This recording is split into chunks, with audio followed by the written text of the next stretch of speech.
Hello and welcome to Canada Decides. Canada has voted for Mark Carney as the next Prime Minister of Canada. What does it mean for the India-Canada relationship? What does it mean for Canada going forward? We decode over the next 30 minutes. I'm Gaurie Dwivedi, but we start the show as always with the headlines. Mark Carney leads Liberals to a stunning election victory. Liberals return to power with the fourth consecutive mandate. Mark Carney warns Canadians of Trump in victory speech. He says they should never forget lessons of US betrayal. Prime Minister Modi congratulates Mark Carney on his election win, says looking forward to working with Mark Carney. India-Canada bound by shared democratic values, says Prime Minister Modi. Opposition leader Pierre Poilievre loses his own parliamentary seat. Liberal Bruce Fanjoy topples Poilievre in Carleton, the seat which saw 90 other candidates along with Pierre Poilievre. Jagmeet Singh steps down as the NDP chief after losing his own seat. Jagmeet Singh loses the Burnaby Central parliamentary seat and also the status of National Party in Canada.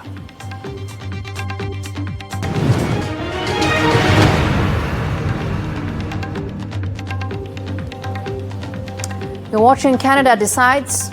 Canada has decided. Canada has voted for Mark Carney. We're now going to talk about what this means for India-Canada, what it means for Canada's position on the key issues that are facing the world. How will Carney's leadership will be different from his predecessor, that is Justin Trudeau? Viewers, Conservative leader Pierre Poilievre was unseated as the parliamentary representative of his Ottawa district in a stunning upset that could put his leadership of the party in question. So there's just so many of these parallel developments that are unfolding in Canada. Poilievre is projected to lose his long-time rural Ottawa seat to Liberal Bruce Fanjoy. In fact, he'd won the area 7 times in a row, going back to his first win in 2004. If we can, let's play out this soundbite of Poilievre.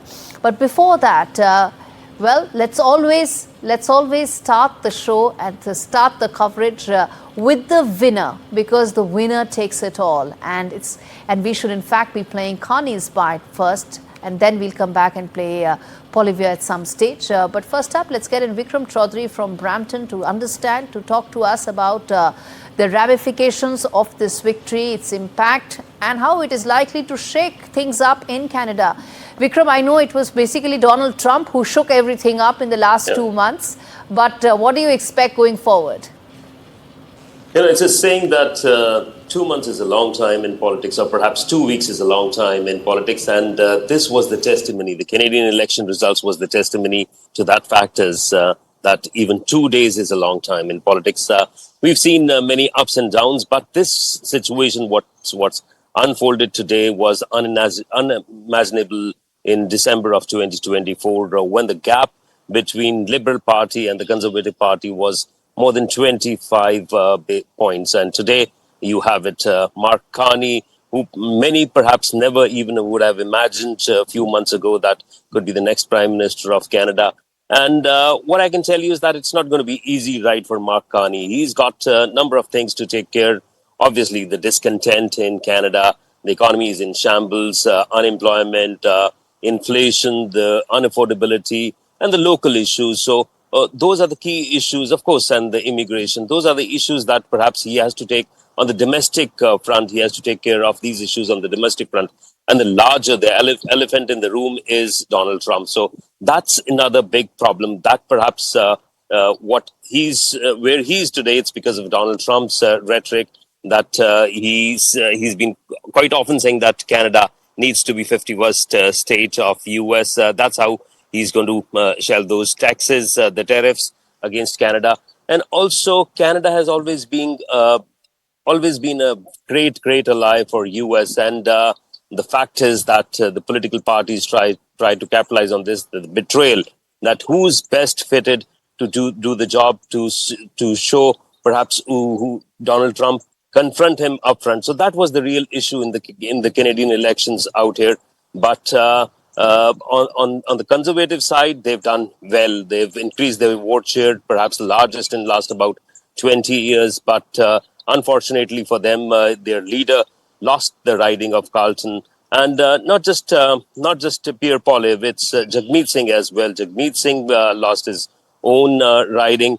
And then perhaps his party even lost the status of the national party. So things were very loud during the campaign, perhaps the loudest campaign in Canada in last about 10 years. But Vikram, I need to tell this to our viewers. Stay with me because there are three very important takeaways of this election that has just come out.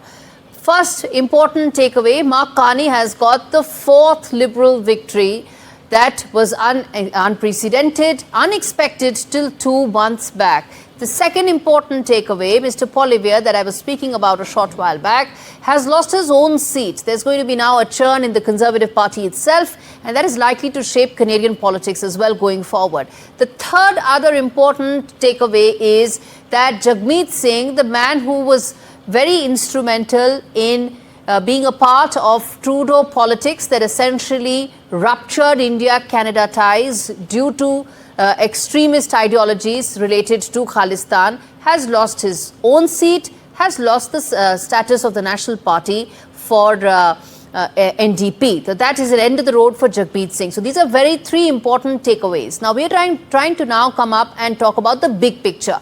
What does this mean for Canada going forward? What will be Mark Carney's roadmap as he fixes the economy, fixes the trade issues with US, tries to strike a balance with some of the other countries in the world? He also mentioned that India is a very important partner, an important country he wants to focus on.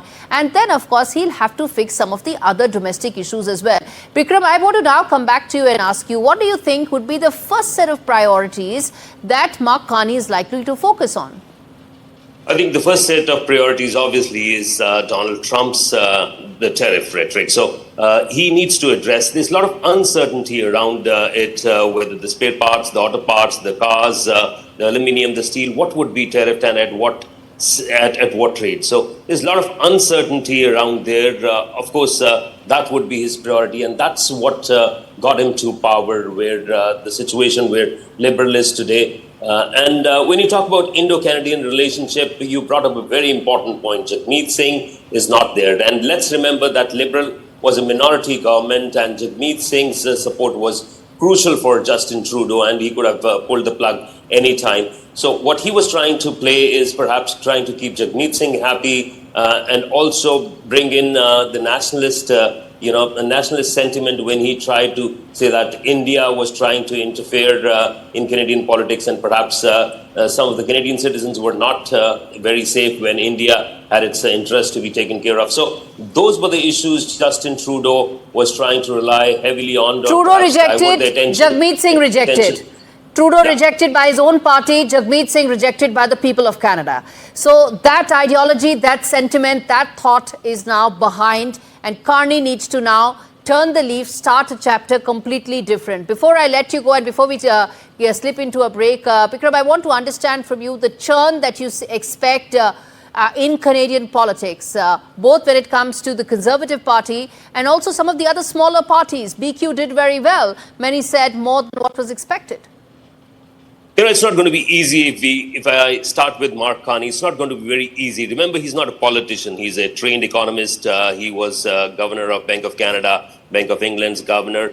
And this perhaps is his first innings as a politician. So you cannot, we cannot have high expectations. So it's not going to be very easy. Remember, for the moment, the counting has been suspended. They're still short of majority. First, he needs to do very well as a politician, take his flock together, and also try and see that portfolio distribution, who deserves what. So Mark Carney's task is not cut out yet, so there's lots to do. And also remember that Pierre Poilievre, he's a wounded tiger at the moment. He'll try and see that he remains the leader of the Conservative Party. Remember, a lot of churn is likely to take place. 25, at the age of 25, he became one of the youngest MPs, and ever since he's been very vocal and very articulate, and He's a very good vocal, orator. articulate, a young politician who's really tried to create that, and all along he created that distinction between himself and Mark Carney, saying he came from humble roots and he exemplified the Canadian life, unlike Mark Carney, who was Mr. Moneybags. That's what he talked about all along in the campaign. It didn't hit a chord with the people. I'm going to slip into a break. Bikram, thanks so much for really decoding that for us in greater detail. Quick break. We come back on the other side. The Ottawa-New Delhi relationship after the big reset in Canada. What will it look like? We come back and talk more on that.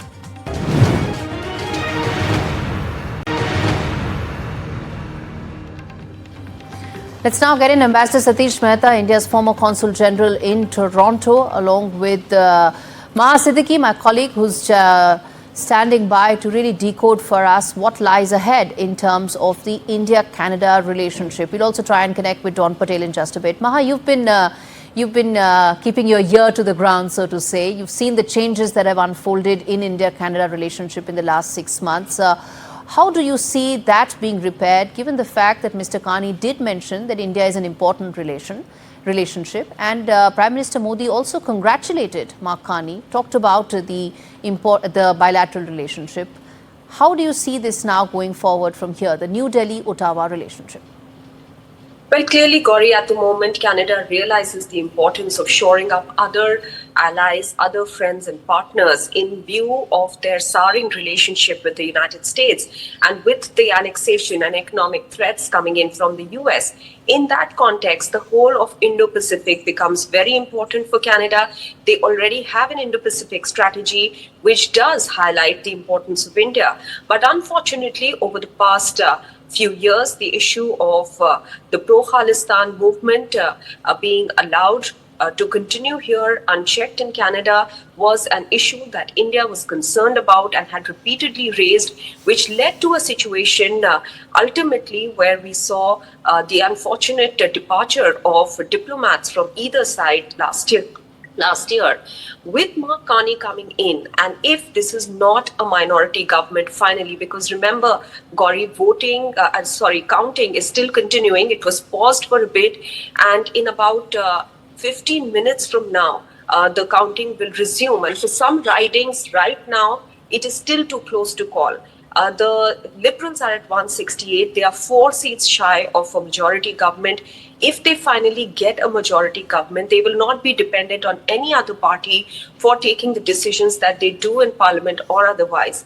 Many people believe that the last time around, the Liberal government being in minority and being supported by NDP was leading them to take certain decisions with regards to India that were not conducive for the relationship between New Delhi and Ottawa. And therefore, a lot hinges really on the composition finally of the government, on whether and how stable it is. Mark Carney has indicated that he would like for better relations between the two countries. Yes. But how it plays out politically because of domestic pressures, it still remains to be seen, and it clearly depends on the numbers that they would have ultimately. All right, Maha Siddiqui, really appreciate you giving us that lowdown on what lies ahead and what could be the future of the New Delhi-Ottawa relationship. And in fact, that's why let's put up those big questions that we always put on for our viewers to understand why this discussion, this issue is so important. First up, what does Carney's win mean for the India-Canada relationship? Next, can Carney repair the ties? Remember, they underwent their steepest decline, their nadir during Justin Trudeau and Jagmeet Singh combination's time. But can they repair from that nadir? Next, will India and Canada finalize a free trade pact? There are geopolitical headwinds, given the fact that Donald Trump, well, is pretty much breathing down Canada's neck. Will that be a catalyst? Next, how will Carney address the Khalistan issue? The Khalistani issue still is an important factor. Canadian politicians they've expressed that they have a soft corner for these separatist ideologies and extremist views. How will Mark Carney address this is another key issue. Ambassador Satish Mehta joins me, and we also have Dan Patel to talk on that. Ambassador Mehta, to you first. The India-Canada relationship, Prime Minister Modi has congratulated Mark Carney. Mark Carney said that India is an important relationship that he would like to look at going forward. Where do you see this now going, and what do you think should be the milestones that we should now look out for? Thank you very much. Let's just start with the elections first, and let's decode those elections. That's important. So, first thing is, of course, the Liberals have come for the fourth time in power. They hope to be there now. And that's almost unprecedented. The second thing is the vote share. Liberals in the last election, that was 2021 elections, had about 33% vote share. And now they moved to over 42%, so almost 9-10% jump. And that has come mainly at the cost of Jagmeet Singh's party, the NDP. Equally interestingly, the Conservatives have also increased their vote share from about 33-34% to over 41%. So you see a consolidation of votes towards two major parties. Bloc Québécois continues to get what it gets, a little bit here, a little bit there. The new party, which is sort of the MAGA party of Canada, the PPC, has taken a lot of drubbing from over 5% vote in the last elections. They have just a 1% vote. So you see consolidation of votes, at least in this election, to the two major parties of Canada, the Liberals and the Conservatives. The first thing. Second is very clearly, if you see the way things have progressed since the last few months, Conservatives were about 70 to 20% ahead of Liberals. And then the Trump effect happened. And first Trudeau and then Mark Carney stood up to President Trump. And I think that's what turned the tide for the Liberal Party. Mark Carney was seen, including Trudeau also. Okay. Was seen standing up to President Trump. So that's something to bear in mind. The third important issue, which I think once you get more details of the election Q1, how many of the Liberal members would have a pro-Khalistani orientation? That's important because it's both not just. Okay, I believe there's an audio issue. I'm going to try and address that. But Mr. Patel, let me come to you now. Some of the points that Ambassador Mehta made are extremely significant, that Mark Carney has gained on the back of the complete collapse of Jagmeet Singh's party and his vote base. The fact that he, of course, is very close to getting a majority of his own. The fact that Pierre Poilievre, his primary opponent, himself has lost his seat. All these do indicate a very empowered Canadian Prime Minister who will be empowered to take decisions that will be better for Canada and also ensure that the Canadian-Indian relationship moves forward. How do you read that? Well, who would be more happy to see this relationship build in a so progressive way than myself? Because I was myself as a victim of this India-Canada relationship. This Khalistan factor came up. My ties with the Consul General over here, they portrayed me as an Indian agent, and that's how they removed it. So who would be more happy to see this relationship improve? And yes, as we say, Mark Carney is about to make the majority, even though his Liberal doesn't make the majority government, even though there will be minority, he is indicating that he will improve the relationship with India. And bilateral relationship with not only India, but globally.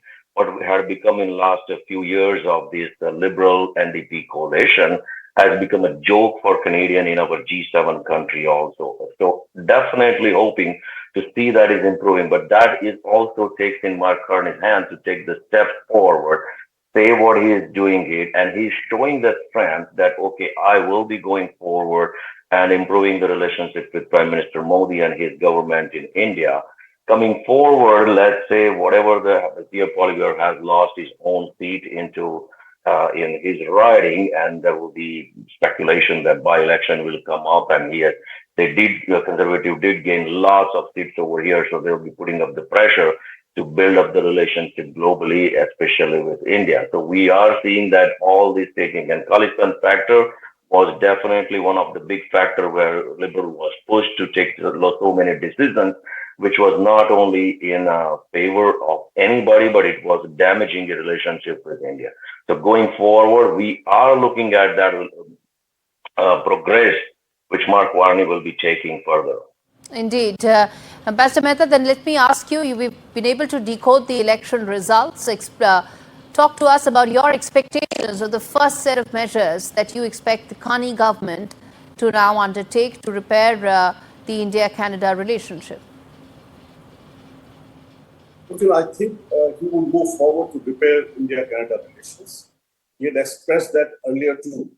Secondly, he's not a normal politician. He has been a chairman of the Bank of England, Bank of Canada, more economist, a person who is not a normal politician, if one has to brand him. And so one expects that he will not fall into the Khalistani trap or the silliness of all that, as compared to what Justin Trudeau did. To great cost to India-Canada relations. Conservatives were very good under Stephen Harper. I was there when he was Prime Minister. And he gave no quarter to those who India-haters at all. Pretty firm on that. I don't know to what extent Mr. Carney would go. That depends, as I said, upon once you know the details of who won, who did not, and what kind of support he gets from, very likely from the truncated NDP. And who has won from the NDP side. So NDP will be a non-entity, but I've got a, sir, there is a recurring audio issue, and I hope that we are able to fix this. But Mr. Patel, let me ask you the other factor. In the event that Mr. Carney still is a couple of seats short, ridings as Canadians call it, is still short, and he needs the support of BQ, the Quebec party. How do you think that is likely to shape his policies? Given the fact that the coalition partner will come in with his or its own set of priorities? Well, as we have seen, that Mr. Carney is not a career politician, but in law, it never has been in a federal election before that this much a long lead has wiped out and somebody has arrived with just a short time and became a prime minister in Canadian history. So that shows people is believing in him, people is showing the strength in him, and he will come forward with the help of either Bloc Québécois or minority government themselves. But he is still a prime minister. He will take the decision, and once he starts taking the steps, improving the global relationship, especially with India and US, the support from other parties, I definitely see it will be start pouring in. Bloc Québécois, doesn't matter what they say, yes, they will have to get support. It's only 4 seats shy of Liberal getting into that. But even though what I think it is, even though it is a minority government, they form it, Mark Carney will take so much bold decisions to make the relationship better going forward or in favor of the Canadian public. All right, I'll leave it there. Thank you so much, gentlemen, for joining me. And as we wrap this up, bottom line, viewers, is that Mark Carney is not Justin Trudeau. And there are 4 reasons why that is the case. Mark Carney is the one who led his party to a 4th victory that was unexpected, unlike Justin Trudeau, who was the reason for polls to be tanking. Second, Mark Carney is a successful economist, a banker who's expected to fix the Canadian economy, unlike Justin Trudeau, who sat over a housing crisis and economic crisis. Mark Carney also has made some very promising statements about the India-Canada relationship. He said he wants to repair it through mutual respect. Justin Trudeau was the reason why the India-Canada relationship tanked. And lastly, Mark Carney doesn't need Jagmeet Singh to be the Prime Minister. Justin Trudeau's party was led into power because of the crutches of Jagmeet Singh's party. These 4 reasons are enough to tell us that Carney's prime ministership will be nothing like Justin Trudeau. He will work on fixing the relationship, making it better. At stake are the 4.2 lakh Indian students who are in Canada, the 2.8 million diaspora of Indo-Canadians, and of course, a large, thriving trade relationship ruptured by Justin Trudeau and his petty politics. On that note, completely timed out on this edition of Canada Decides. Thanks so much for tuning in.